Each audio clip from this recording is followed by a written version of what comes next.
allegiance to the flag of the United States of America and to the republic for which it stands, one nation, under God, indivisible, with liberty and justice for all.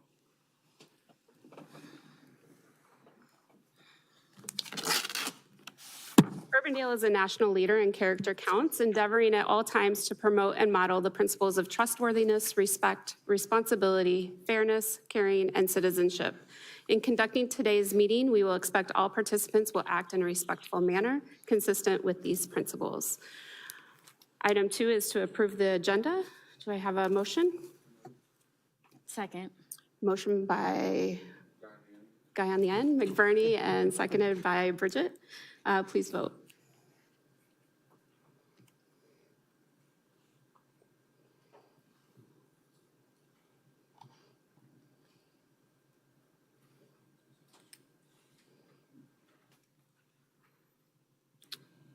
All right, that passed.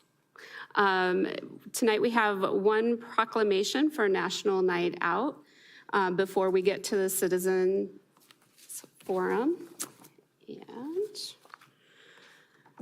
National Night Out 2024, whereas the Urbandale Police Department is sponsoring its 15th annual Crime, Drug, and Violence Prevention Program on August 6, 2024, entitled National Night Out, and whereas nationally, the 41st annual National Night Out provides a unique opportunity for the city of Urbandale to join forces with thousands of other communities across the country in promoting cooperative police community crime prevention efforts. And whereas the citizens play a vital role in assisting the Urbandale Police Department through joint crime, drug, and violence prevention efforts in the city of Urbandale. And now, therefore, I, Amy Corll, Mayor Pro Tem of the city of Urbandale, on behalf of the Urbandale City Council and the entire community, do hereby proclaim Tuesday, August 6, 2024 as National Night Out and call upon all citizens of Urbandale to join the Urbandale Police Department in supporting the 41st annual National Night Out on August 6, 2024. And I believe Chief Johansson is here.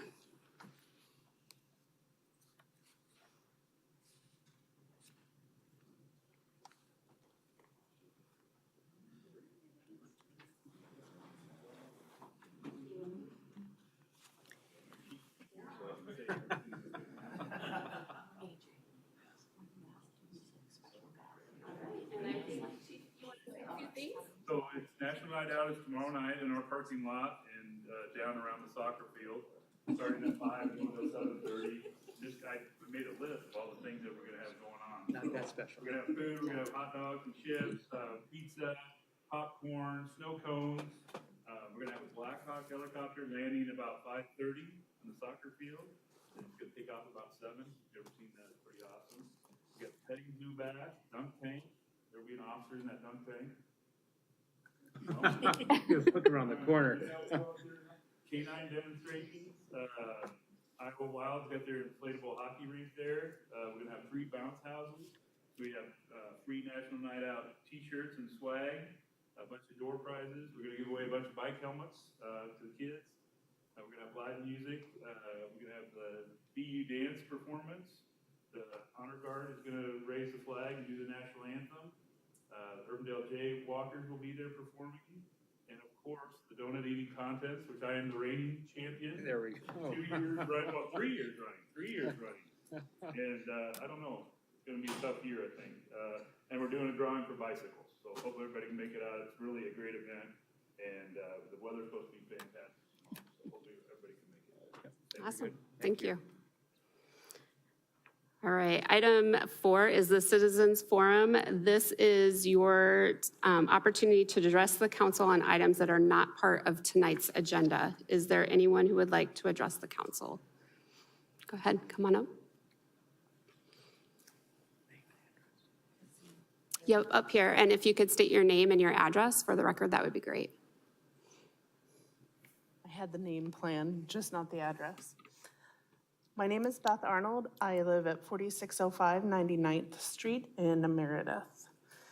And I'm here today to talk about the work that is planned to be done on Meredith in 2025. My property backs up to Meredith Drive on the north side of the street. About 10 days ago, my family became aware of the planned changes on Meredith. While we are excited about many of these changes, we have a lot of trepidation for others. We were lucky enough to choose our house about 12 years ago. At that time, we didn't know Meredith would be expanding so soon. I think it was even later that year. Funny how the realtor didn't mention that, but it's always something when you buy a house. We adjusted to the 4 lanes, the speeding traffic, and the occasional wreck block over where 100th hits Meredith. A few years ago, we replaced our privacy fence, a useful way to keep the noise and traffic out. We enjoy the many parks available in Urbandale. We enjoy the paths between them and have enjoyed biking and running on those trails. Make no mistake, I love our trail system. Urbandale is a great place to raise kids, but in the same token, I have concerns about the replacement of the sidewalk on the north side of Meredith with the wide trails. I'm concerned about the planned proximity to the street with no safety measures. Having taught kids to ride bikes, scooters, and roller skates, we also always discuss the safest way to crash, whenever possible. Go for the grass was always a good recommendation. When my spouse came home from the Q&A session last week, my kids asked where their safe landing place would be. The wide trail will be close to the street on one side, definitely not the safest direction to fall, but to the north of the trail, there will be another line of fences. Not a great choice there either.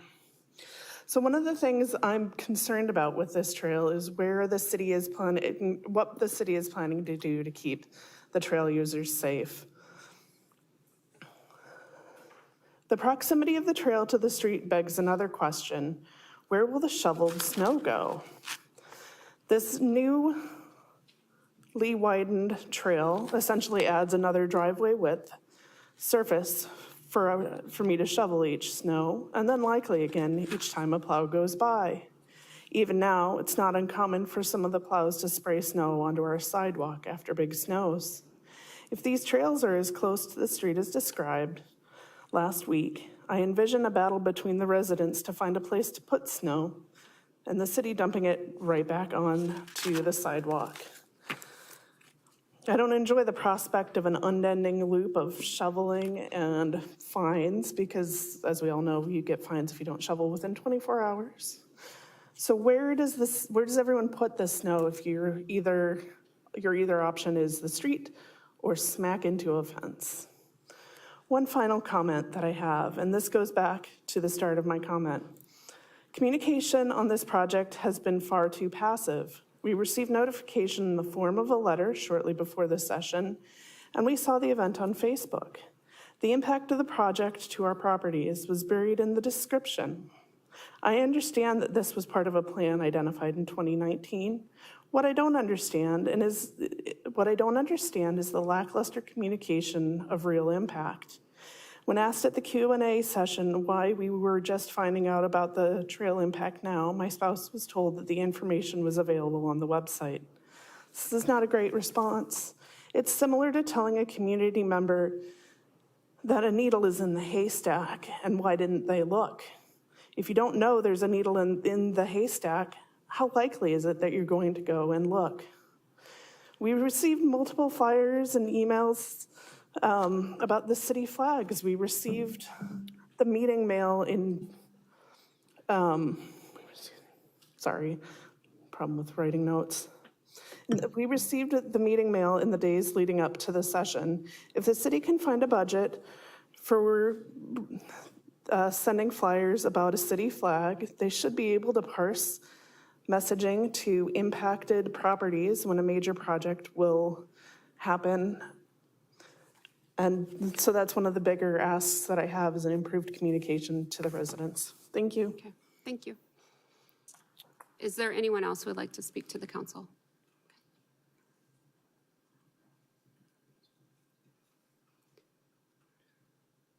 My name is Jason Arnold, and I'm at 4605 99th Street as well. I'm up here talking along with my wife again on the Meredith project.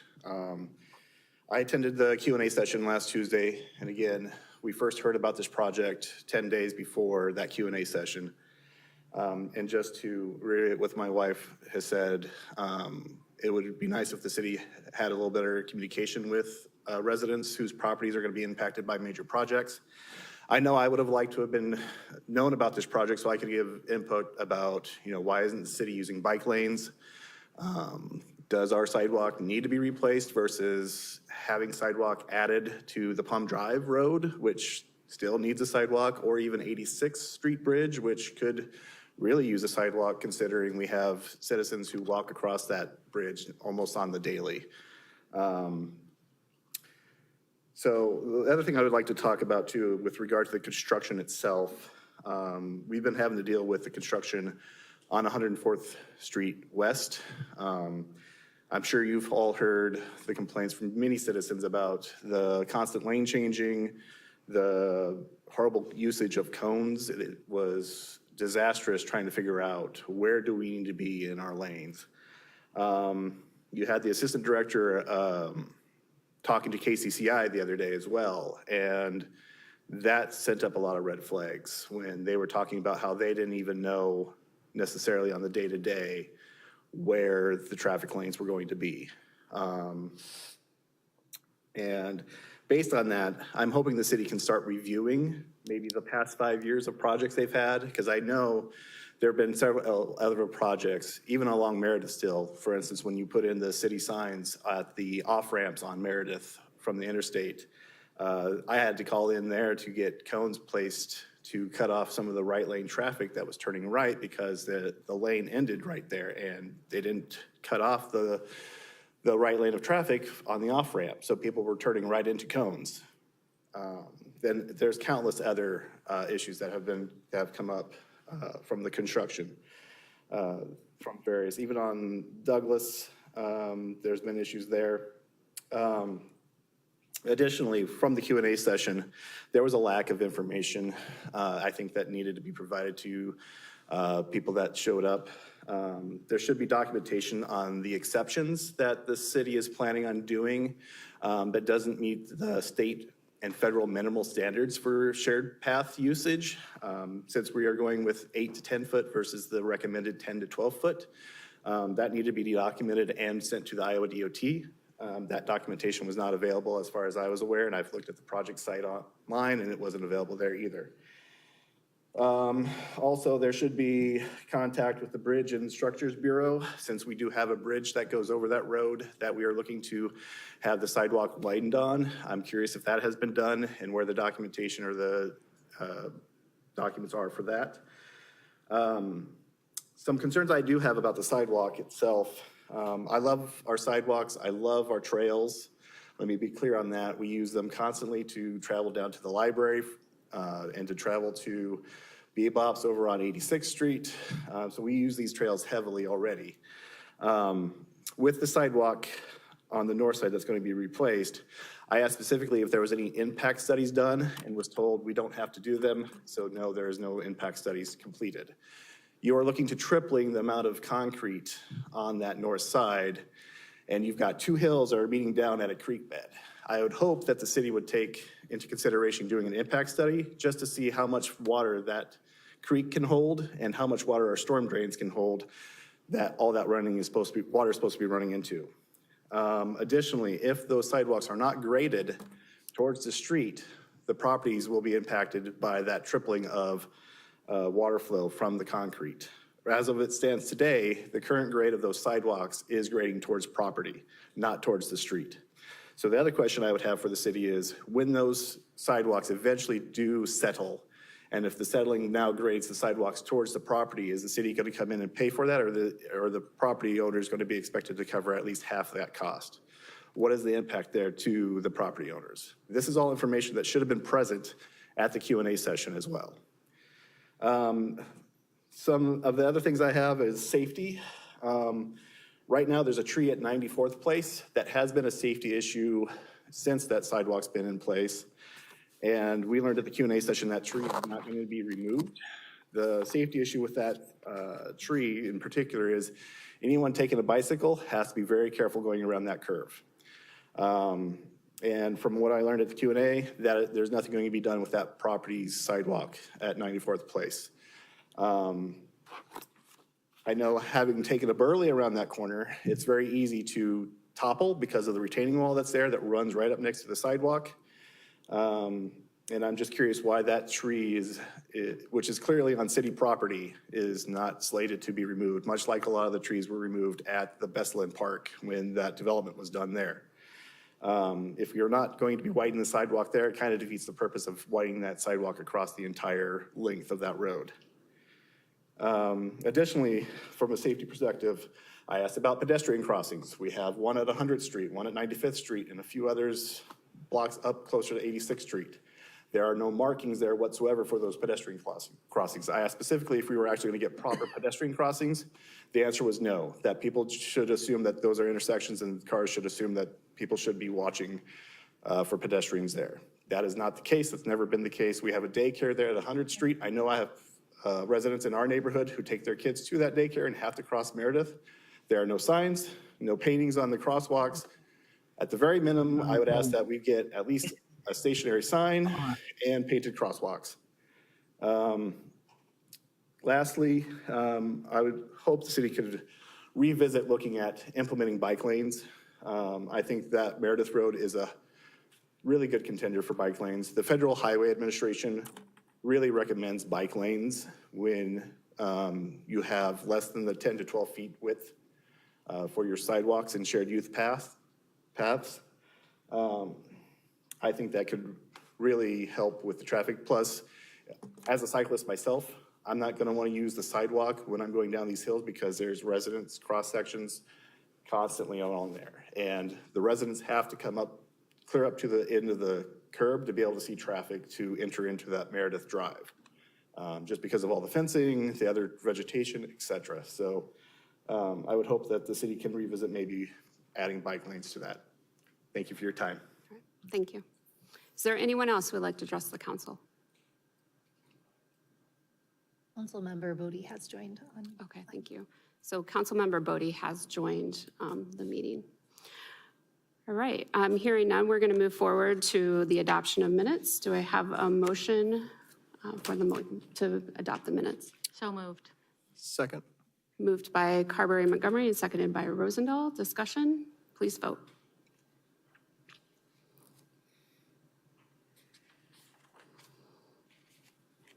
That passes. Item number 6 is the approval of the consent agenda. There's items 6.1 through 6.15. Is there a motion to approve the consent agenda? Motion to approve consent agenda. Moved by Rosendahl, Second. second by Carberry Montgomery. Please vote.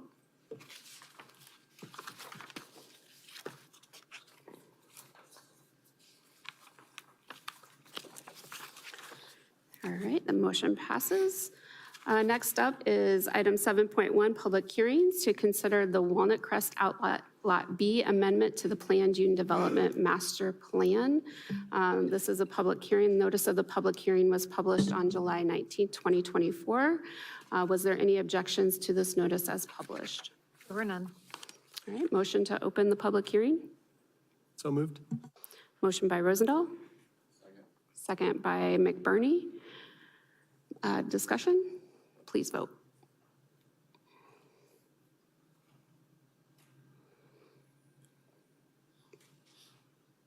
All right, and here to discuss is Steve Franklin. Thank you. Good evening, all. So this is a request to amend this Walnut Crest PUD specifically for what is known as Outlot B, which is the area outlined here with the black line, south side of Meredith Drive and immediately west of 152nd Street. The Walnut Crest PUD area overall is about 39.5 acres. It includes this parcel right here, immediately west of the subject site, which is currently zoned for retail uses. It includes the townhomes, about 40 of them, which are under construction here to the south. That was originally for retail uses as well, but there was an amendment to allow the townhomes to be constructed there. And then off of the screen that you can't see just here to the west is the come and go here on the corner, the car wash immediately to the south, and then the retail building that's south of that. And then there are a couple of other retail parcels out here with a frontage on 156th Street. But again, specifically, we're talking about the area here, again, known as Outlot B, which is 5.23 acres. Part of that, just over 2 acres, you might recall just recently, a couple meetings ago, there was a daycare that's been approved to go right here on the corner. So realistically, we're really talking about the area between the daycare and this property line here, which is just over a couple of acres. That's the area that we're talking about here. So again, it is a request to, it's currently, when the PUD was approved back in 2002, it was for office uses. The owners of the property are now seeking to add some limited retail uses. Would note that the retail uses do not include, if you look at the list, and they've been agreeable to this, does not include tobacco stores, liquor stores, or any drive-throughs with restaurants that would go on that property. Recognizing that there are residential properties to the south and to the north, that's one of the things that can sometimes cause problems is those loud squawk boxes. So that was one of the things that was also taken out of that. Does seem to be appropriate to add the retail uses based on the local commercial designation in the new comprehensive plan. And the fact that some of the retail area was taken out for the townhomes back here. One of the things that the comp plan did was kind of reemphasize and validate our every 2-mile node for commercial areas to serve the residents that live in that area. And with the townhomes being constructed here on this parcel to the south, you do have even now more residents in that area. So in addition to the fast and fresh, and the retail uses that could be allowed on the northwest and and southwest quadrants of this interchange of Meredith and 156th, it would seem reasonable to increase the retail uses just a little bit for this particular area. Planning Commission recommends approval, subject to items noted. Would be happy to answer any questions. We are in public hearing. If there's anyone who would like to speak on this item, this is your moment. And if you could tell us your name and address, please. Good evening. My name is Mark Yantz. I live at 15214, and I guess I'm looking at that little map up there. My property is number 7 up there on the map. So I'm directly across from what is the proposed daycare. And we are the only owners of that home. We have lived there since 2006. So as you can imagine, we have seen a lot of changes. It used to be a 2-lane road, and we were literally on the west edge of the Urbandale Prairie, as I like to say. So that is no longer the case. I'm going to preface it by saying thank you for your service. I used to previously, a long time ago, be on the Board of Adjustment, so I understand the process, and I appreciate all the thought and consideration that goes into this. I do like some of the things that have been put into the city's proposal in terms of limiting, and I would agree with that. I have lodged a couple of messages through the planning and zoning process. My biggest concern is looking at a safety and access standpoint. I think that opening up Meredith and putting that interchange on the interstate was a godsend. I appreciate that. It makes it a lot easier to get on and off, but it has also brought a lot more traffic on Meredith. And I think that for anyone who has not been out at that part of Urbandale, the fact that you can now take Meredith directly west all the way well into Waukee and all of the growth that's going on out there, it has increased traffic exponentially. And especially as you look in the mornings during drive time and in the evening when you're coming home. One of the concerns I raised is that I'm all for a daycare. I know there's a need for that throughout the community. But even by the city's own description of the property, there is limited access in and out of that property. Right now, there is currently a turn lane as you're heading west on Meredith to turn, be south on 152nd Street. In our neighborhood, that development, Walnut Trace, there's only 2 access points in and out of that community, out of our development. And so any proposed increase in traffic, and even with the light that is now at 156 in Meredith, getting in and out of Meredith, especially in the mornings, or even as you're making a left turn across 4 lanes, can be problematic. So my question is, has the city done any traffic counts to talk about the increase of traffic, not only as it is presently, but if you were going to add a daycare, additional retail, and even now, I know that there is a 40-unit townhome development that is now, that was described by the development staff, is set to open. There's already a lot of traffic going in and out of the Fast and Fresh and the Come and Go, and then you have the construction traffic going to all points west throughout Urbandale and Waukee. Has there been any thought or consideration to adding turn lanes, adding a light at 152nd and Meredith? And earlier, one of the residents talked about the issues at 100th, and I hadn't thought of it, but even people crossing now, if you add retail, and by the city's own admission, it is predominantly a residential area, I was thinking just about car traffic, but what about foot traffic getting across Meredith with increased use? So I'm not against development. I agree with the fact that when we bought it, we knew that there was our realtor did tell us that there was gonna be something built like that. Now, it's finally taken 18 years, and I will still believe it when I see it, but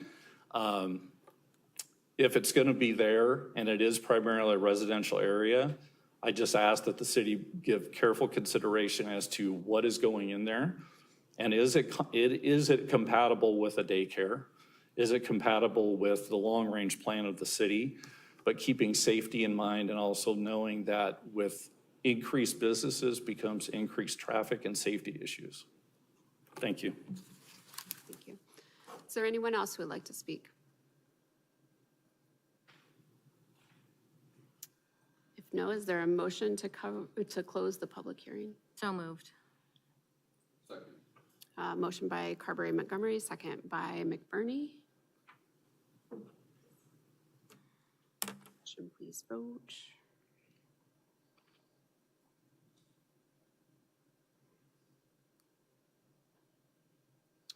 Is there a motion to approve Walnut Crest Outlot B amendment to the PUD master plan? I want to Have discussion. discussion. Yeah. Okay.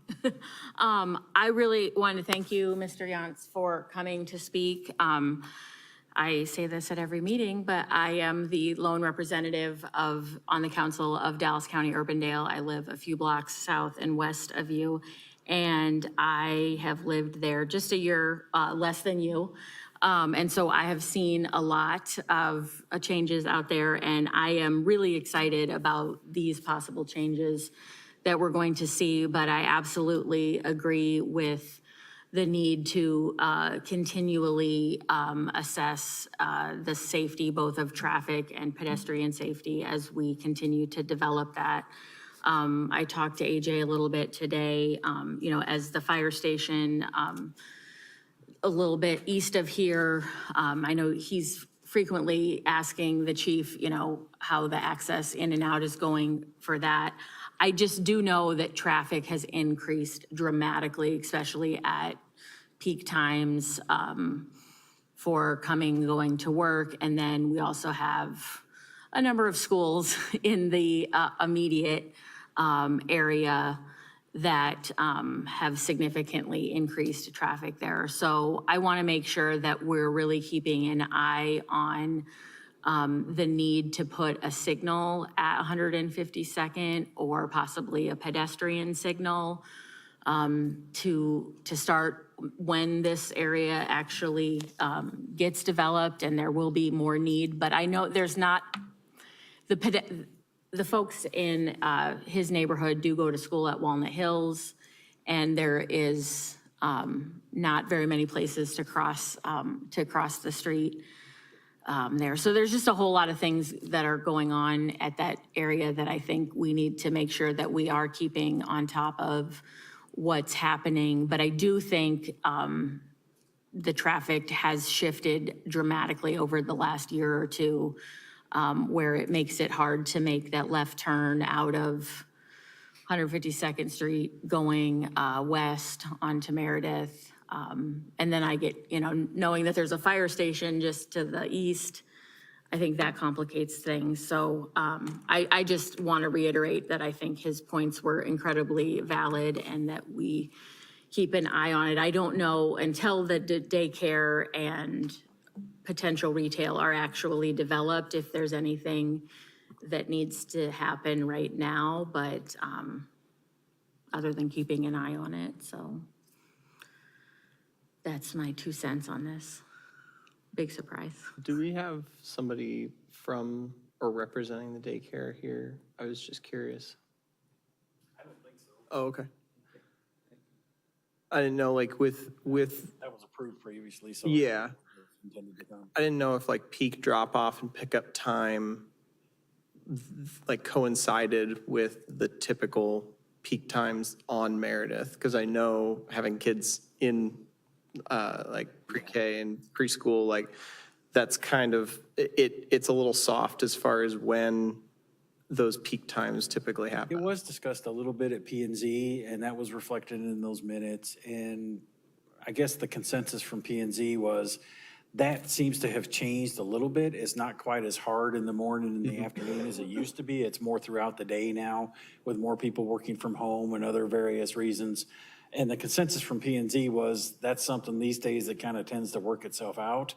And they did not, for whatever it's worth, they did not have really concerns about the daycare itself impacting traffic. Let's just put it that way. How big is that daycare going to be? Do we know? I do not remember off the top of my head. It was on the larger side. I want to say they were up to like 150 kids or something at their peak times, but of course that can really vary too, so. Yeah. Well, as somebody whose only entrance and exit is on the Hickman Superspeedway, I can certainly empathize, and I know I've been asking for a stoplight out there forever. So I certainly empathize with your point because it can become cumbersome to be able to get out of your own neighborhood onto a roadway that is heavily utilized. So I guess I would ask, how often are we performing traffic studies to determine when additional stoplights are needed? Refer to our engineering staff, they're there.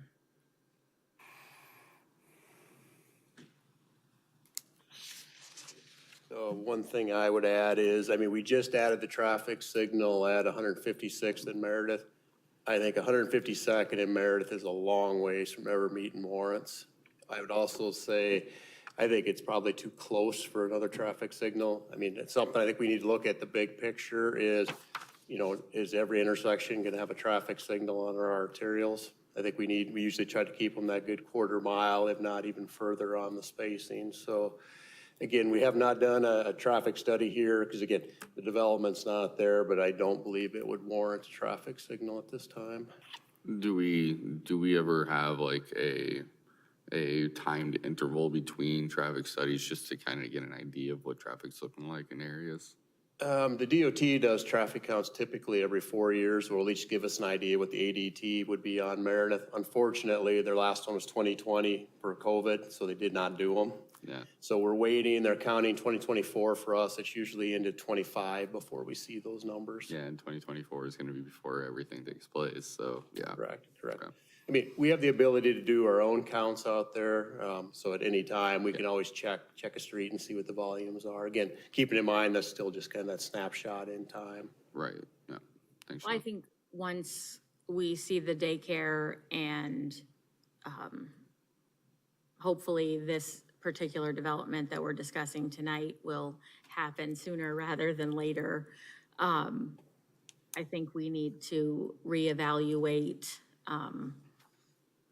what the best way is for pedestrian and vehicle safety, and keeping in mind the fire station as well in that whole mix is, creates an interesting layer. So I will, if I'm on this council when that happens, be sure to be bringing that back up when we see this, with this happening. But I appreciate that the rest of you share the concern of keeping an eye on this. With this is more of a general question. Oh. Okay. Go ahead, sorry. This is more of a general question. When we get into situations like this where it looks like there's not a ton of space between the property line, the sidewalk and everything like that. Is there a typical way for creating crossings that are either above or below in that situation, or is it just really not possible? Like I'm thinking like Douglas, like crossing under Douglas, situations like that, crossing under 86th, or like bridges over some of those heavier areas.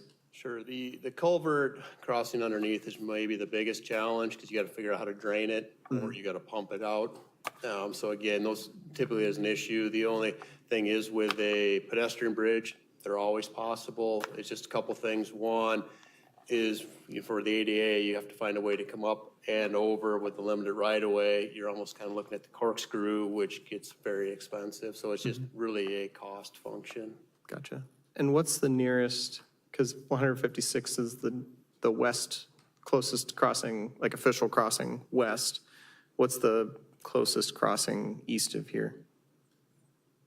I guess it's a matter how we define an official crossing. I mean, we've got the sidewalks where you can cross here. There's the traffic signal at 156th Street. Okay.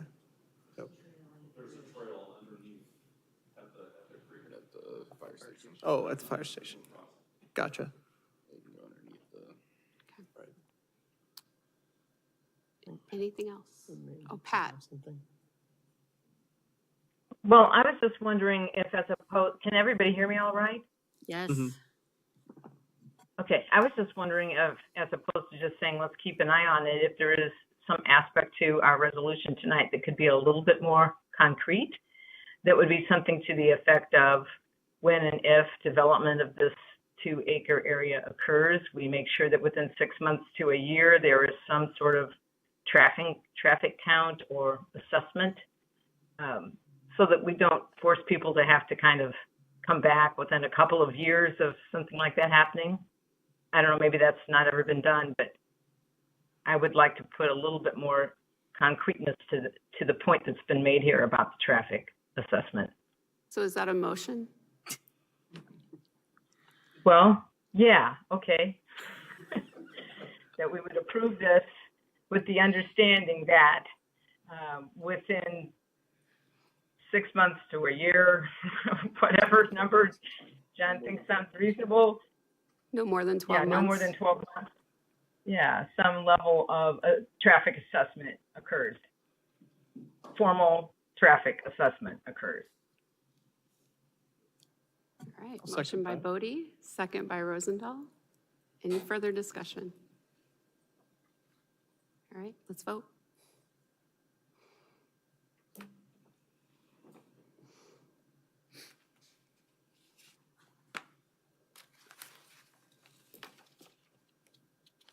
All right, motion carries. All right. Item 7.2 is to consider the historic view property rezoning from A-2 Estate Residential District to M1 Planned Industrial District. The notice of the public hearing was published on July 19, 2024. Nicole, was there any objections to this notice as published? There were none. All right, motion to open the public hearing. So moved. Second. Motion by Rosendahl, second by Carberry Montgomery. Discussion, please vote.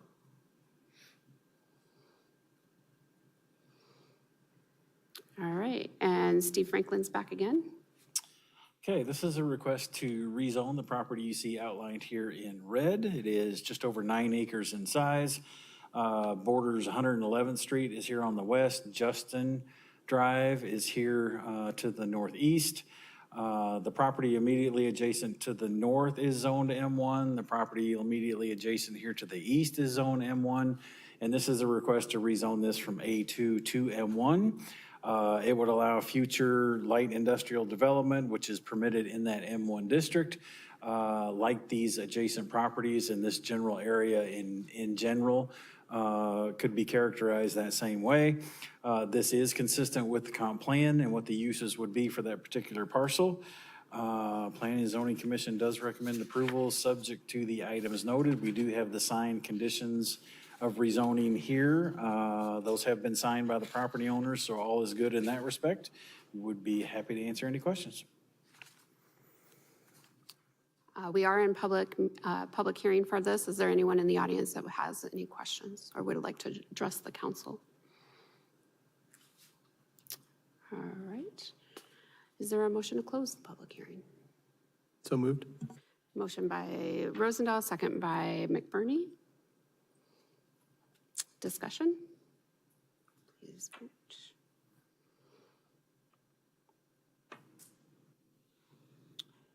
All right, that passes. Is there a motion to approve the first reading of ordinance 2024-09? So moved. Second. Motion by Carberry Montgomery, second by McBurney. Discussion? Please vote.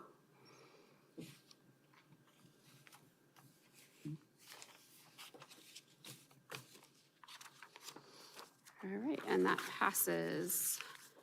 Item 8, planning and zoning items. Item 8 is to consider the Urbandale Marketplace 2 amendment to the comprehensive plan and amendment to the PUD master plan. Steve Franklin. Just to recap the last meeting, there was discussion about this particular parcel here on the southwest corner of 100th and Plum. The developer did agree and is here tonight to give you an update. They did agree that we did confirm that sporting goods stores, that classification does include typically the sales of ammunition and firearms, and they have agreed to prohibit that specifically. So that's something we can incorporate into the PUD. And then they also have agreed that there would be no drive-throughs for any restaurants on this property in the buildings, that those would be allowed to do. The direction from that meeting was to have another meeting with the neighbors, which they have done so. And so at this point, I'll turn it over to you guys to give a recap of that, and then we can try to answer whatever questions you might have. Thank you. Members of the council, Eric Cannon, 2727 Southwest Center Boulevard, here on behalf of Snyder & Associates, and we do have Derek and Dylan Temple here as well as the property owners. So we did have a neighborhood meeting here several weeks ago following the last council meeting. We had a previous one, no one attended, P&Z, but I know at council several neighbors showed up, so decided to table it, thought it was prudent to make sure we listened to their concerns, took the time to kind of have that, so we did do that. We thought that was appropriate to kind of pause this for a couple weeks and go through that. So a lot of good discussion. We had 9 people show up for the meeting for all the neighbors that were available. Several of them were outside of the notification area. I know that was a discussion at the last time. Predominantly everyone was from the neighborhood to the east of 100th Street there that came in. So a lot of good discussions relative it. We were able to provide a lot more detailed information. Obviously, this is not the best setting to have that back and forth dialogue, hence the neighborhood meeting. So walked through the entire project. We had the boards, kind of walked through the layout with them. One of the concerns that came up was lighting, and we talked through kind of the layout with that building 3 on that east side of the site. Really is the best thing to do to protect this site from that light spillage. They have done a photometrics plan already with their electrician to show that there would be no light spillage off of the property. We did also talk about, even if this was office, if it stayed office, you're still going to have parking lot lights. You're still going to have those components. And so that was a concern. We tried to, address that, whether this is office, retail, whatever, you're still going to have some parking lot. But we felt this layout with the buildings on the perimeter really mitigated that concern as best as possible. Another one was noise. And again, we talked through the fact that these buildings, that having them on the perimeter really shields that neighborhood as much as possible as well. With the way the buildings lay out, kind of the front doors and the entrances to these would all be internal. So, that's another benefit of the layout and, the commitment that the developer has made as well. So traffic was another question that came up. We talked specifically about there is no access on 100th Street. There will never be access on 100th Street. The PUD limits the access. Engineering's been crystal clear. So everything would go to Plum. There's predetermined access location there across from the Quick Star. Plum is designed to carry thousands of cars. So just because it hasn't developed in the corridor yet, the capacity is there. And we feel that's appropriate to send it there. And with the interchange, predominantly the traffic's going to go north with the uses like this. So Patios, rooftops are something that came up as well. And again, we talked about no restaurants on that far east building, adjacent to the neighborhood. There is potential for some office use there. There is some patio space there that would be kind of professional office space, just kind of an amenity that would be available to that. Any restaurant patio use would be west of there. So again, that building 3 really kind of protects that, that use. And again, the noise, lights, all those type of things. So trying to be as thoughtful as possible. And then, I guess I just want to say, obviously, they're not looking to get any kind of tenant in there possible. They want this to be the right size tenant. They want long-term tenants here. They're not looking to flip people over quickly. For them to be successful, this needs to be full. They want the right people in there as well. And I think it does provide some amenities for the neighborhood that have been lacking. There is a lot of residential here to the south, no different than the conversation you guys had earlier on the stuff over 156th Street. They need these kind of services so they don't have to drive, all across town. So with the interchange there, the reality is this area does kind of scream for retail. These type of uses are needed in the community. This is a great service area for them. So again, I think it was a great meeting, provided the opportunity for that kind of one-on-one setting, a lot of questions. We were here for about an hour, and appreciated the city providing the space to us to be able to host that as well. So happy to answer any questions you guys have, but appreciate your consideration on this. I just wanted to thank you guys for having another meeting and being really committed to talking through all of this. I guess we'll see if there's any folks here that want to pipe in from the neighborhood. But I think we as a council and staff learned a lot from that discussion as well about how we want to communicate plans and things like that to neighbors. And I was just wondering if after you had this successful meeting, if you had any indication of why no one came to the first meeting? We had several people say they saw it and just didn't plan on attending. And Okay. majority of the people that came were outside of the notification area. And they were like, well, we didn't get it. Okay. So, and then we discussed, that's the city's Right. rule as far as the notification limit. We followed the same neighborhood notification that they got for P&Z and council. I to be was just, consistent, so. this is a problem we're trying to think about broadly now. So I just wanted, since you're right here, I thought I'd ask. But I just really wanted to thank you for going above and beyond and being willing to table this till this meeting. Nope, we appreciate the process and again, want to be as transparent as possible too, so. Great. Good, thank you.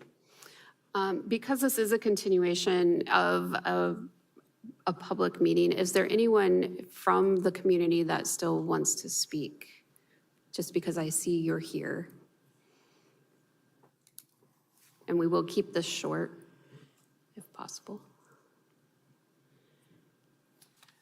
Jeff Karachi, 9902 Brookview in Urbandale. I also want to reiterate that we are appreciative of Temple and the City Council allowing us to have this second meeting with, well, actually it was the first meeting because nobody came for the first one, with Temple. And I also appreciate the fact that the building layout is designed to try to keep most of the noise and light from reaching our neighborhood.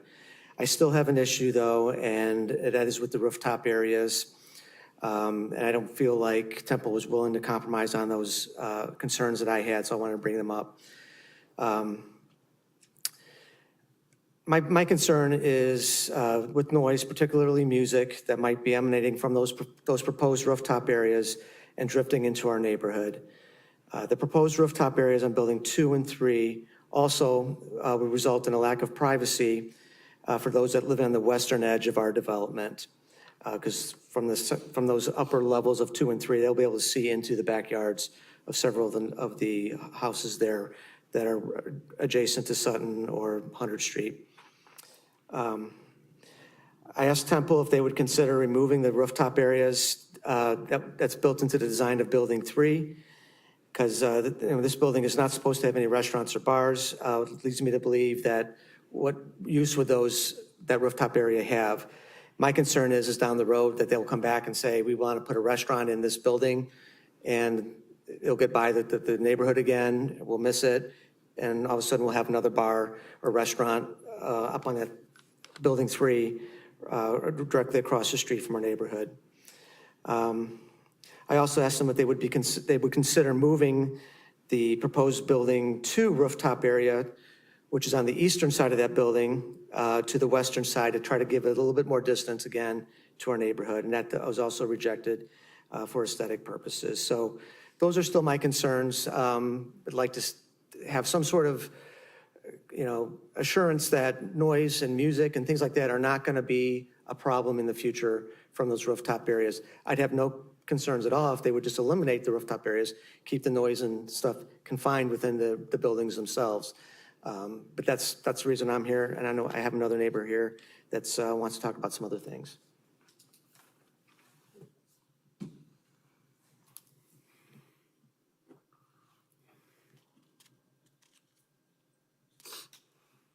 I'm David Lewis, 9914 Brookview Drive. I wanted to echo as well the thanks for Temples, and thank you to the City Council for actually suggesting that. And that might be a template that you consider to expand. What we were able to accomplish with the Temples is understanding a little bit more about what the building looked like, when they came up with their storyboards and we could see what was happening. It answered an awful lot of questions and fears that we had and took it down a great deal. There were 14 neighbors there. So also the area with which, there were only 5 houses within that affected zone. And 2 of us were entirely out of state at that point in time, so we couldn't come to the first meeting. But when we opened it up to other people that would be affected, we had a pretty good representation, and they led a very good meeting, answered a lot of questions. A recurring theme that came out of the meeting, there weren't a lot of concessions that were made there. And I understand they want to keep the funnel wide so that they can attract a larger number of retailers and types of businesses. And it's hard to say, don't do this, because the type of business that might fit in that category, like a daycare or a health club, might be just fine. So the real issues we had, light, noise, traffic, and the view, if you look at those things. And you heard my neighbor talk about light and light pollution. We maybe need to address these to planning and zoning or the city council and ask for additional sensitivity for commercial developments that are in very close proximity to residential neighborhoods like this. So we talked about on 100th Street, the signage that could be allowed. So we've got donut land on the across the street, and the donut land, I love donuts, okay? I have no problem with donut land, but their sign is lit all the time, and I could use to lose a few pounds, so I don't want to be reminded, 7 times that the donut land is right over there. So if you could consider things like the limitation of lit sign hours. So if I'm going to have signage that's on 100th Street and I want to sit in my back patio, at 1 a.m., I really don't want that signage lit, maybe the height of the street. Or we talked about the entry onto the street and the vestibules that might come out. Well, in my commercial building, my vestibule is lit 24/7, 365 for people to come in. Well, is there a way to diminish that? So that it might be according to code, but I don't want that light shining in my face. And the common theme that came out is you have protections based on the rules, of the building code, and that's cool. I don't know what all those are though. And if they're meeting the technical requirement of that, but I still have a spotlight, shining in my face, I would just ask that planning and zoning and the city council be sensitive to that as we're looking at the types of buildings, because the neighbors support this development. We support the developers. We appreciate so much the fact that they were able to answer a ton of questions. As those buildings come online, we just would ask for that extra measure of concern for us so that we can continue to enjoy our backyards. So, thank you. Thank you. Any further questions from the council? So this is preliminary, right? So anything specific to the buildings and like the development of the lot, that's going to be another process where we're going to actually have conversations about what's the building made of, what's the lighting, the photometrics, everything like that. There would be a site plan process that they need to go through, and that would go to both P&Z and then come to you, yes. Yep. So like concerns about like patio location and how they're constructed, that's things like, maybe there's a privacy type of like one side or, however that looks, but that's a conversation we can have Exactly. when the building is more formally At designed. this point, they're trying to keep all the options open, don't even necessarily know what the building's gonna look like, may or may not have a rooftop patio, they'll just need to wait until those uses come online, yes. Yeah, thank you. Right. Any other questions, discussion items from council? Is there a motion? Is that a motion to close a public hearing or just I think we closed it last. close it last time? Yeah. And the discussion was, We closed at the end of the public hearing last time, so it's just a motion. Okay. Just a motion to On the, amendment. Motion to approve the amendment to the comprehensive plan for Urbandale Marketplace 2. I'll second it. Do we need to amend the comprehensive plan first? The motion, the amendments will be included if you wish in the vote for the PUD amendments, the second piece. So approve amendment to the comprehensive plan. Then take a vote on the Yes. amendment to the marketplace. And then, Yes. okay. Yes. All right. So Rosendale moved the amendment to the comprehensive plan. Is there a second? Second.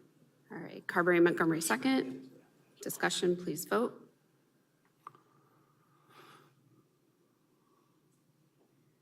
And then is there a motion to approve the amendment? Motion to approve the amendment to Urbandale Marketplace 2 PUD master plan. Motion by Rosendahl, second by Second.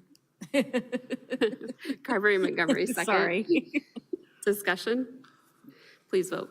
If I may clarify on the vote, you had previously discussed some additional exclusions with the firearms, and this is the appropriate place to include those if you wish, Yeah.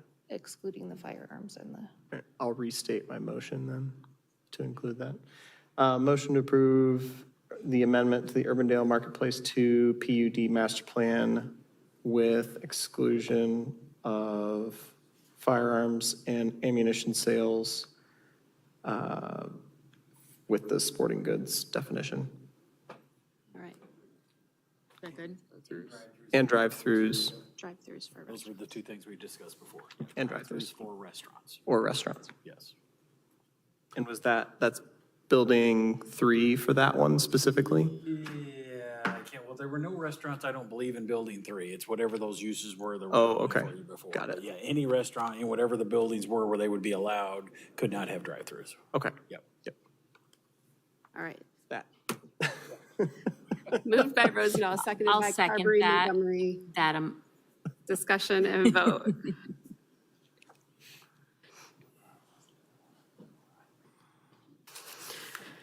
Okay, Cole's got it. She's good. good job. That one passes. All right, moving on. Regular agenda items. Item 9.1 is the natural disaster recovery waiver of permit fees. If there's any questions or discussion? Motion to approve resolution 200-2024. Motion by McBurney, seconded by Second. Rosendahl. Discussion, please vote.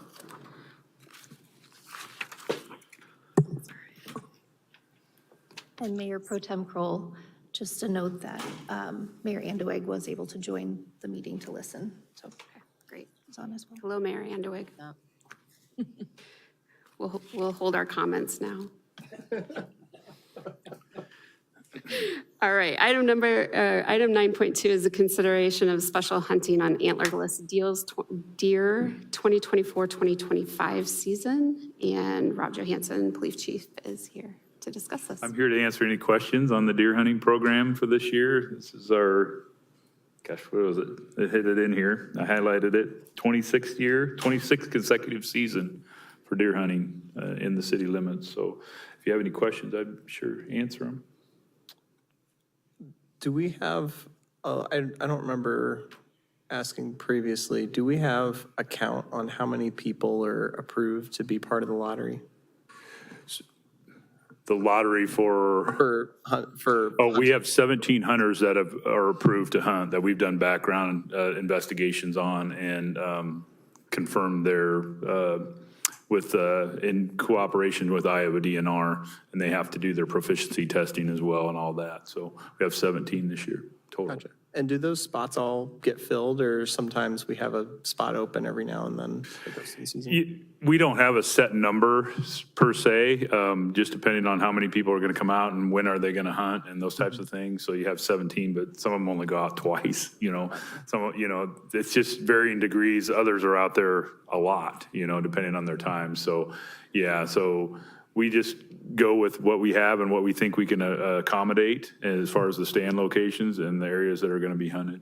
So, Excellent, thank you. yep. I know that Iowa's most famous deer hunter, State Auditor Rob Sand, shared our our request for deer hunters or bow hunters. So I was kind of excited about that. So, yeah, we have some really good hunters that have been with us numerous years. We have a few new ones this year as well that we've done backgrounds on. Everything's going well. Park and Rec Commission approved the hunting season again as well. So any other questions, I can sure answer them. We will be bringing the deer down to the hush locker down in Milo, and the meat will come back to the food bank. And the Urbandale Food Pantry is able to get as much of that as, according to the food bank, can get as much of that as needed. So we're going to monitor that this year. We kind of had more of a personal relationship with Urbandale Food Pantry with the deer meat last year.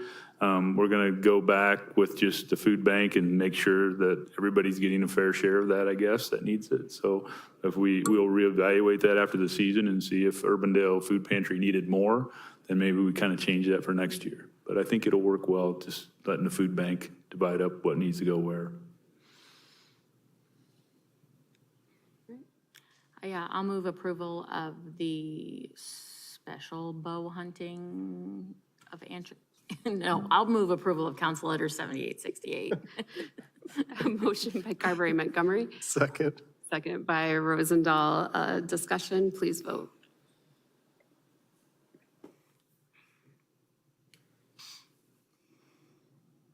All right, and that passes.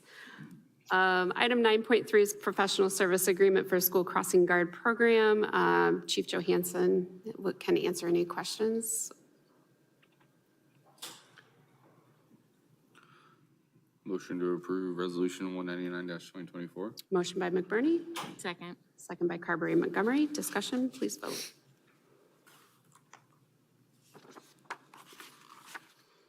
All right, and that passes. Item 9.4 is to consider the purchase of police department radios. Chief Johansson can answer any questions. This is our last installment. We've been doing this for 3 years, kind of phasing them in. So this is the last year. We should have everything replaced with this purchase. And we'll meet that Motorola contract where we're getting 50% off is going to expire in the spring. So we've got it all underneath that contract. So it should be good to go. Motion to approve Council Letter 7869. Motion by McBurney, Second. second by Rosendahl. Discussion, please vote.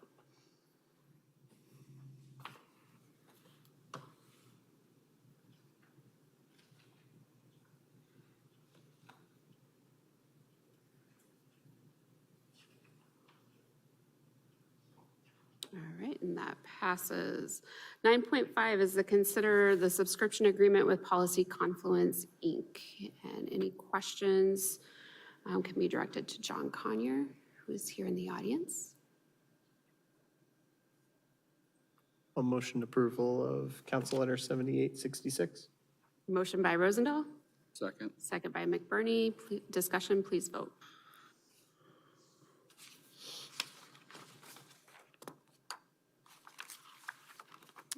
And that passes.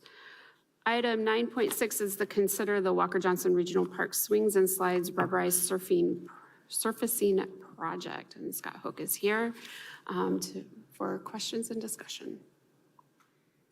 Thank you, Council. Again, Scott Hoke, Assistant Director for Parks and Recreation. The first one I want to talk about today is switching over from some of our mulch surface that we have at Walker Johnson in one of the playground areas to a rubberized surface. We are talking about the lower area of the swings and slides. So as you pull into the park, the skate park is just to the north of that yellow area. So that's the area that we are talking about, switching that out. There's a photo of it below. It's a swing area. Swing areas are notorious for the mulch getting kicked out. And then it's also at the bottom of that big silver slide, so that can be problematic too. So we'd be replacing it with this type of a surface. Won't be blue. It will be, I think tan is the color we're using there. Bids were received on July 23rd. We had 5 vendors submitting, with the low bid being Bowland Recreation in the amount of $49,902. And staff is recommending approval in that amount. With that, I'd be happy to answer any questions. Any questions? One general question I had was certified wood safety fiber. Is that like an official designation? That's a for, thing, yep. like a specific size of wood, or is it just like? No, it has to be certified. Okay. And they have a process that they go through. It usually has to be run through 2 times, and it has to meet certain requirements on width and length in order to be certified. And then we do have vendors that we go to that we know have certified safety wood fiber. It's a fancy way of saying mulch, but you know, we like to use those big terms in Parks and Recreation all the time. Sweet. But does that ensure that it, like, you don't get sliver or?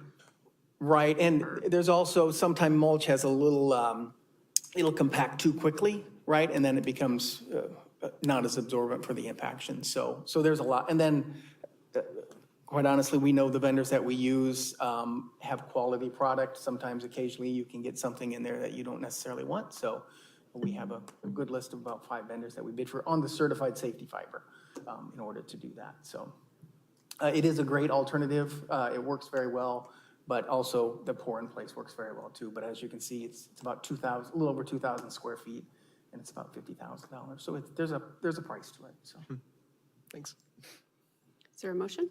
Yeah, motion to approve Council Letter 7872. Motion by Rosendahl, Second. second by McBurney. Discussion, please vote.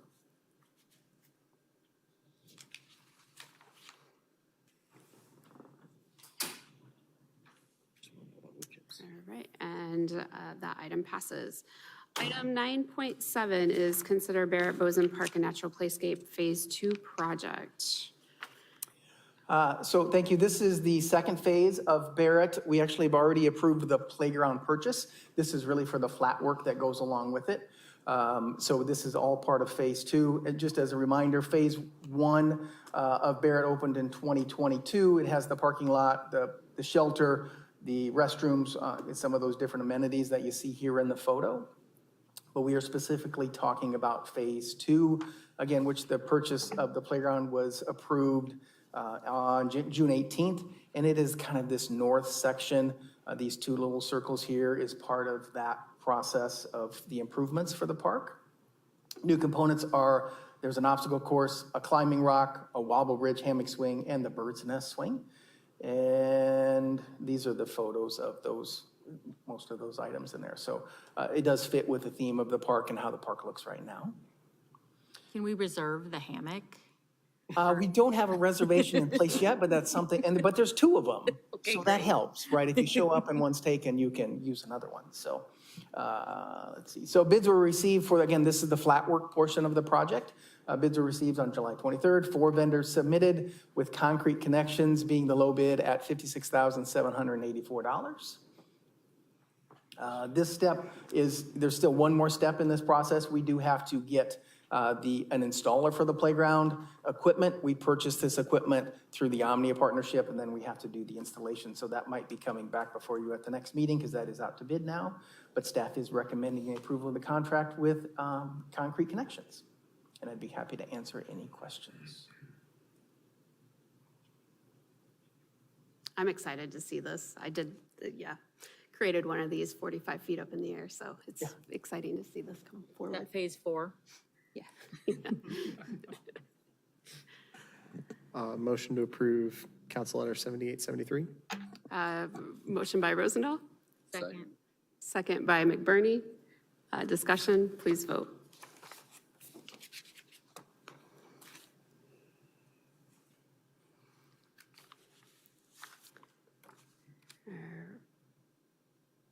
And that motion passes.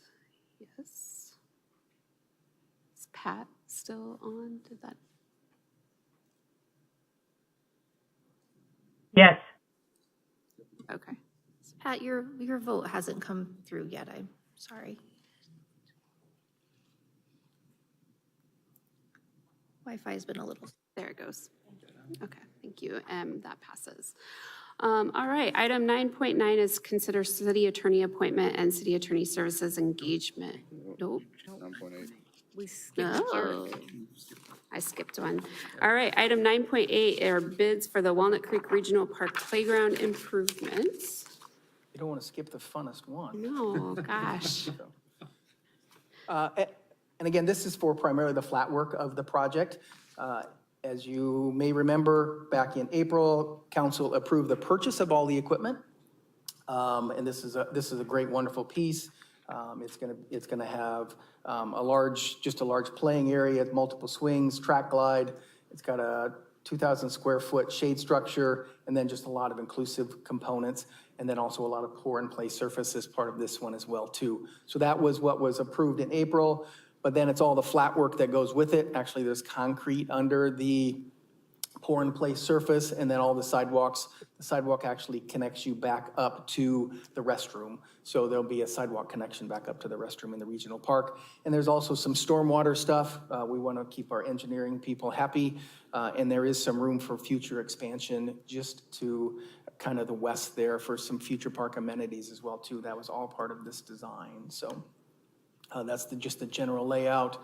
Again, this was some of the playground components that were already approved a couple of meetings ago, but bids were received for the flat work on July 23rd. Same contractor, Concrete Connections, was the low bid, $182,554, with 3 other submittals as part of that bidding process. The goal is for a fall construction here, and staff is recommending the approval of the contract with Concrete Connections, and I would be happy to answer any questions. I have a couple questions. Well, one question. Would this be, if we were to do a splash pad, would this be the location that we've identified? So we haven't placed anything there yet, but the mindset is that would be an option to do Okay. just in that open area there that's on the screen, so. And then I know we have some really interested and excited citizens in the area. And so I just want to make sure that we do a great job of publicizing that these are going to get installed. And then once they're installed, making sure people know that they're open for play. These are great things to take pictures of and put on the website and put They on are. Facebook. So we love to share these photos. I know. So, for sure. And I love to share what you share. So. Yeah. All right, is there a motion? I will move approval of Council Letter 7876. Motion by Carberry Montgomery, Second. second by McBurney. Discussion, please vote.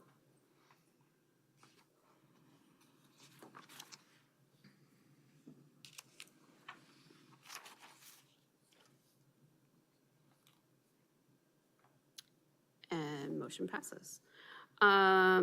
Fantastic. All right, now item 9.9 is the city attorney appointment and city attorney services engagement agreement.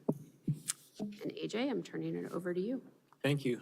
Mayor and members of council, during your budget review session, there was discussion about a succession planning process for the inevitable retirement of the current city attorney, Mr. Bob Layden. Following the budget review session, I've had numerous conversations with Bob about where he was going with where he was going to retire. And after numerous conversations, we came up with a date. And I will tell you, throughout the entire process, the city attorney has been extremely amenable to any direction that that the council wished to give, and his sincere appreciation for the soon-to-be 45 years of service to this council and previous councils and to the community. He is very gracious about that. So after 45 years of service, you can imagine that seeking out additional legal services was something we hadn't done for a while. We had, at the direction of council, had discussions, both the mayor and with the city attorney, and we came to the conclusion that we would like to make an extension or make an offer, or request a offer from the Allers law firm, specifically Maria Brownell, who the city staff and the city attorney have worked with numerous occasions and have a great deal of respect for, and their work that they could do for us. We have a longstanding relationship as a city with the Allers law firm for a variety of services, and been very satisfied with those services in the past. We solicited that information from the law firm, and they provided that information for the basis of our recommendation for the appointment of Maria Brownell as a city attorney and Christine Stone as deputy city attorney effective August 20th, 2024. I would also add that this will also include a variety of other services, most notably prosecution services for our police department. The prosecution of municipal infractions occur on Fridays. I think it's the last Friday of every month. Am I not mistaken? Second Friday. Oops, John. First Friday. Thank you, John. I know it was a Friday. So the first Friday, so those services will be transferred over as well. So within the agreement that we have presented for you tonight, and with discussions with both Maria and with current city attorney, they both found those to be agreeable. So I'd be happy to answer any additional questions you have. I think all of you have had a chance at some point had to meet or see Maria, and she's in the audience tonight. So as if this is approved, she will be in the chair on August 20th. And so would, again, be happy to answer any questions that you may have. Is there a motion? Motion to approve resolution 210-2024. Motion by McBurney, Second. second by Carberry Montgomery. Any discussion? Please vote.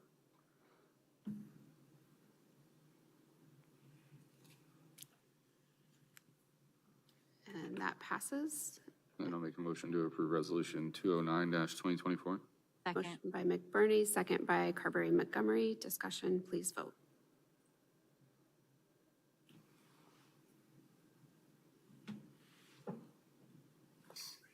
And that passes.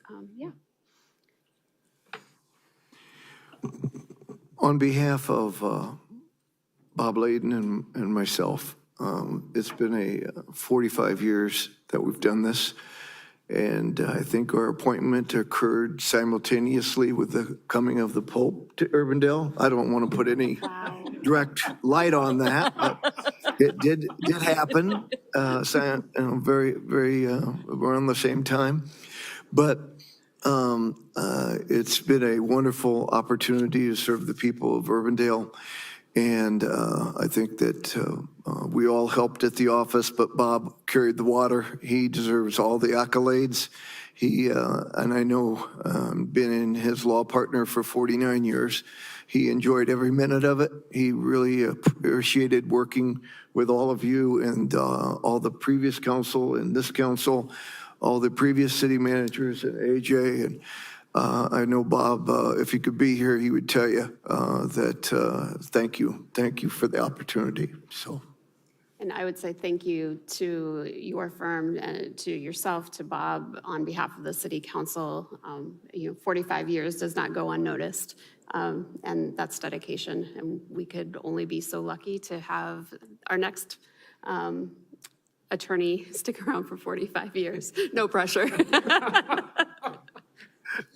Was that part of the contract? Yeah, you didn't see that? It's fine print. Awesome. Well, thank you. That brings us to mayor and council items. Bridget. I wanted to talk briefly about the public comment that we had at the beginning from Beth and Jason Arnold. I had a chance to speak to them between the meeting and tonight, and I really think they said some stuff that we're all trying to do better on in terms of our communication around projects. So I really appreciate them coming to the meeting and voicing those concerns. I wanted to congratulate all of our area Urbandale student sending schools for very successful seasons in baseball and softball that ended with a number of them going to the state tournament. This afternoon, I was lucky enough to attend the ribbon cutting for the Waukee Community School District natatorium facility. And it is something to behold, let me tell you. It is very, very nice. I think they are capable of holding 2 meets simultaneously. From what I read, it is a top-notch facility that will serve both the Northwest and the Waukee teams, which have up until now been a combined team and been very successful. So this will be the first year that they're competing separately. But if you get a chance in the future to attend a swim meet, I would suggest it. And I know they'll be offering community access for different programming, lessons, things like that too. And then I wanted to update you on the 3 to 5 for Dallas County. We are plugging away slowly but surely. We're probably at about 3,000 of the 5,000 signatures that we need. It's hard to get a solid number because we really don't know what's happening out in the more rural, small town areas of the county. I know from people like Amy and other folks that I've talked to that there is petitions circulating out there. So we have, we'll be at Waukee National Night out tomorrow night. I will have petition, but not a table at our National Night Out. It's just too chaotic at ours. Waukee Schools Resource Fair on Wednesday. There's some other events going on that Thursday and Friday, and then Saturday will be the big last push to get us over the top. We will have a booth all day at the Adele Sweet Corn Festival. And then I think the message has been pushed out, but I created a sign-up genius for Mayor Trimble for Friday afternoon from 2 to 5 to meet at Jethro's, go out into our respective communities and door knock for a few hours and then come back and socialize at Jethro's. So I'll be sending the sign-up genius just so we know who to expect, but Russ is he wants at least 24 people there. So if you can show up and bring, spouse, kids, concerned folks along to help with the cause. But I think we just, pick a neighborhood and start knocking doors that's my plan. And I've been doing what I can.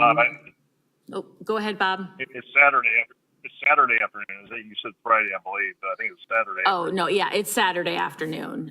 There's other smaller events, I think Thursday and Friday that we'll have representation at.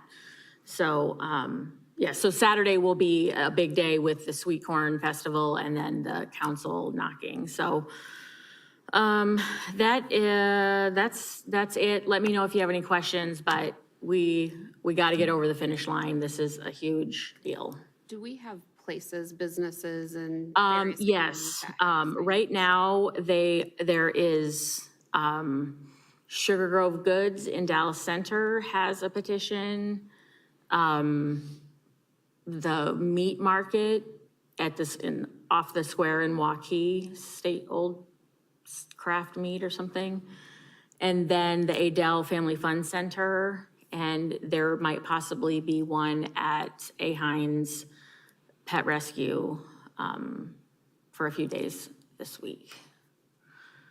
Those are the businesses that I know have them. There may be others. I know, yeah. Okay. No one cares. Maybe you could get your people to talk to Mayor Clark or. Yeah, because we're going to have to get them all collected as well this weekend, so. okay. I can work on that on my end. That's all I got. Pat. Amy, may I interject? I'm sorry to interrupt. Yeah. But may I interject just briefly? I suppose. We're about ready to board our flight, but thank you. We're coming home with a big old plaque. Congratulations to the Urbandale Fire Department on being here. About ready to board, and maybe some cloud nine here, but the a lot of years coming, but very proud of our fire department for being officially accredited. It's fantastic news. Bring it home. We're about ready to board, so we are bringing it home right now. Sounds great. Literally. Thanks, Bob. Congrats to everyone. Pat? Due to my distance, I think I'll take a pass on comments except to say ditto to everything. And very proud of the folks, too, who got in the Leadership Iowa class from the city. That's a very nice thing. Not Leadership Iowa, Urbandale Leadership through the chamber. That's nice that they've revived that, and it's really nice that we have such great representation. Thank you. Blake? Again, congratulations to the fire department for the accreditation. I think it shows a lot that we're accredited in both police and fire. Like, it's huge. Other thing I wanted to highlight, Bridget and I went to the Polk County Housing Trust Fund event for their 30-year celebration. And so it was a lot of fun to kind of get out there and meet some people there and talk with people involved in that area. And so looking forward to seeing what they've got going in the future and how we can partner. One thing I did want to circle back to the Meredith conversation. There was some mentions about documentation related to DOT, specifically around the paths being like 8 to 10 instead of 10 to 12. And then something about the Bridge Bureau as well, talking about I think the culvert area. So just wanted to make sure that we had that on radar. Okay. Thank you. Larry? I just want to say thanks to everyone on council and to the city staff for reaching out after my dad passed away. Just really appreciate you guys thinking of me through that time. And yeah, it's nice to get out and actually do something else right now. So it's been refreshing. That's all I got. Thank you. I don't really have much other than there is an opportunity. I think everyone may have received an invite to a Housing Matters webinar that's happening on Thursday. Polk County Housing Trust Fund has registration on their website. It's at 11 to noon, I believe, is the time frame on that. And they will also be presenting on ADUs at our Lunch and Learn next week. So. Did the ADU one go out already? It's our Lunch and Learn topic. Oh, it's our lunch. Okay, on Tuesday. Yes. Got it. Yes, Never mind. they'll be working, I'm sorry. They'll be working in conjunction with the presentation from AARP, Polk County Housing Trust, and there is another group joining them, Nicole? Capital Crossroads, thank you. So they'll all be speaking in that realm. Great. That just reminded me, I don't know if y'all get invitations from the Greater Dallas County Development Corporation. I do. And they are having a lunch and learn the end of the month, end of August, with Capital Crossroads. Katie Patchett from the Capital Crossroads. And I think the Dallas County perspective of of how that's interpreted would be really interesting for all of us to hear. So I plan on attending because I think that goes right along with what we're trying to do with the Board of Supervisors, is getting Dallas County engaged in more regional efforts. And that is a Lunch and Learn. I know I am registered for it as well. I can forward email and if you guys didn't get it. Go ahead. Do you want me to send it to you? Why don't you send it to Nicole and I will push it all out. Sounds great. All right, that brings us to an end. Do we need a motion to adjourn? We need a motion to go into closed session. Oh, we need a motion to go into closed session. Motion to go into closed session pursuant code, Iowa Code 21.5, Section 1, Section J. All right, motion by Rosendahl. Is there a second? Second by McBurney. Discussion, please vote.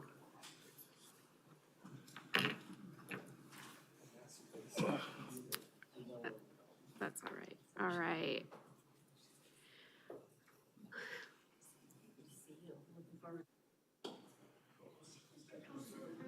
Oh, no, because I didn't vote.